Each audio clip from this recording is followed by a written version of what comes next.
Hello everyone! Neil back once again with another quick film review for you, and today I'm going to be taking a look at Doctor Strange in the Multiverse of Madness! Yeah, directed by Sam Raimi, who knows a thing or two about Marvel movies. This is obviously a direct sequel to the 2016 film Doctor Strange. Oh, and by the way, spoiler alert! Yes, I will be spoiling the hell out of this movie. People have had some time to see it by now, and I think it's best to do a hindsight review at this point. Alright? Let's do it. So this film may be called Doctor Strange, but it's mostly about Wanda, it seems. Wanda Maximoff, and her pursuit of this teenager who can travel throughout the multiverse. That's quite a power to have. Wanda wants this teenager, her name is America Chavez. She basically wants her for her powers. She wants to control Chavez's powers in order to bring back her sons that she created and lost in the WandaVision series. So Doctor Strange must naturally protect Chavez from Wanda. Yeah, so she's the villain, and she turns pretty early on in this movie. Olsen gives a very intense, very dramatic performance. She's very good in this film, and so is Benedict Cumberbatch. But I can see why they gave her so much screen time, because she is so good. This Doctor Strange, meaning our Doctor Strange, because yeah, there are multiple versions of Doctor Strange in this movie. Our Doctor Strange, he first rescues Chavez from a giant octopus demon thing. I thought it was Shuma Gorath from the Marvel vs. Capcom games, but I'm not certain that's the case. Either way, he saves her, finds out that all these demons, these creatures, these things are after her for her powers, and Wanda's no different.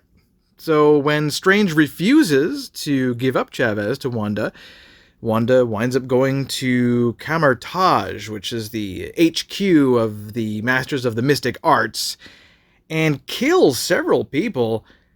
Yeah, she goes full big bad on all these characters. Wanda, she uses this thing called the Darkhold magic. It's this thing she uses, and she's able to dream walk in the shoes of other Wandas. I guess she can go to the Wanda that has kids, and she wants to be the Wanda that has kids in this other universe. And I guess that seems to be her ultimate goal there, is to bring back, the reality that she created, because she is so powerful. I mean, she can create reality, so who's to tell her what reality is and isn't, right? It's interesting. She's a very conflicted character. Meanwhile, Doctor Strange and Chavez are captured on Earth 838 by Carl Mordo. This version's Carl Mordo, anyway. It's just got a different hairstyle. And they're brought before the Illuminati Council, consisting of, get this, Peggy Carter, but it's actually What If's version of Peggy Carter, the Captain Carter. We also get Professor Xavier. Okay, we knew about that one from the trailers. Sir Patrick Stewart is reprising his role, but apparently a different version than the Bryan Singer movies version. So yeah, interesting. We also get Maria Rambeau, played by Lashana Lynch from Captain Marvel. So she's like the current Captain Marvel of this universe. And we also get Black Bolt, who is this Inhumans character that dare not speak, because when he speaks, he destroys stuff. Also, the best surprise was John Krasinski showing up as Reed Richards of the Fantastic Four.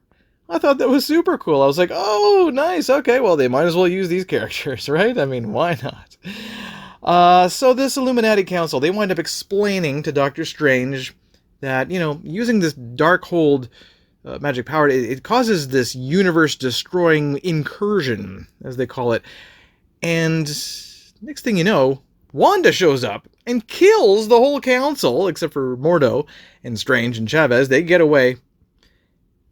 But it really isn't until Wanda is fully shown the error of her ways does she finally relent. She winds up being sent by Chavez to this other Earth where she sees her sons that she created, Billy and Tommy, and they get really scared when they realize, wait, Wanda, you're not my mom, you're not my mother, and they start crying and they start freaking out, and this freaks out Wanda. She realizes, oh my god, what am I doing to another mother, like another mother's children? It's like, I didn't think about it that way. Everything was just me, all mine, mine, mine, what I've lost. And, it's just, wow, just the way she dealt with grief. So this turns everything around. She winds up destroying copies of the Darkhold and herself in the process. Apparently, nobody really stays dead, in Marvel movies except for Spidey's Uncle Ben. But but still, well, some people do now in Marvel movies, I guess. But originally in comics, that was the joke, right? Nobody stays dead. But yeah, so that's okay of an ending, I guess. Everybody goes back to their own proper dimension. Chavez joins the mystic arts. She gets trained there, and we get a post-credit scene here involving Strange. Oh, he also gets a third eye, by the way.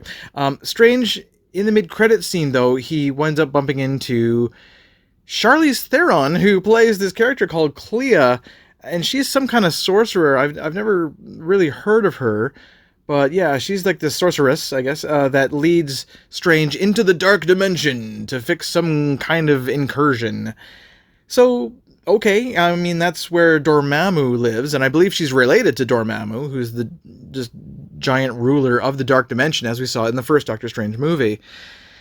So, okay, I guess that's where that's going, right? So, I guess so. Now, there is a little bit of comedy in this film. I mean, it's not all just death and destruction, as you'd expect from Sam Raimi. There is some fun little comedic moments here.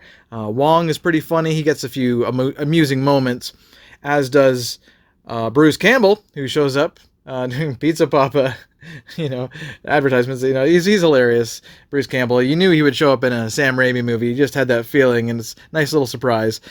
And Michael Stahlberg, too, I also wanted to mention in a non-comedic scene. This is more kind of heartbreaking. He has this great scene telling Strange about all he lost due to the snap, over the 5 years and everything. And it's really tragic and a very poignant scene, very poignant scene. I liked it quite a bit. So now, in terms of the criticisms, well, the film didn't really focus that much on Chavez.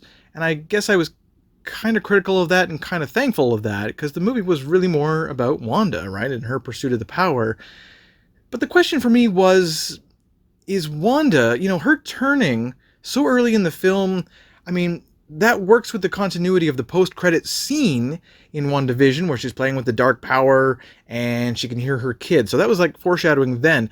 But what strikes me as strange is that, by the end of the TV show, I don't know why we got that post-credit scene, except to set up this movie, really, right? I mean, that's about it, clearly, because you think she's come to terms with it, with her grief, losing Vision and her children that she created and all this, this perfect life that she wanted but can't have with Vision, the android. So, yeah, I mean, there is sympathy here due to Olsen's excellent performance, but, she goes big time, full big bad, and killing people, and she's just so powerful. She just does what she wants and then what's best for her, and she's basically a monster. But then once she has the perspective of, I'm not really these sons' mother, like it just kind of changes kind of easily, a little too Deus Ex Machina kind of wrap this up kind of, in a way in the third act.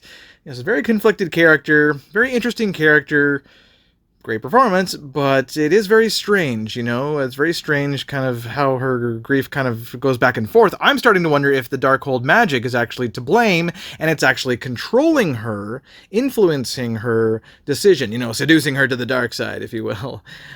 Vision is a no-show, naturally, I mean, he's been dead since Infinity War, but he does show up in WandaVision, so if you want lots of Vision, then check that out.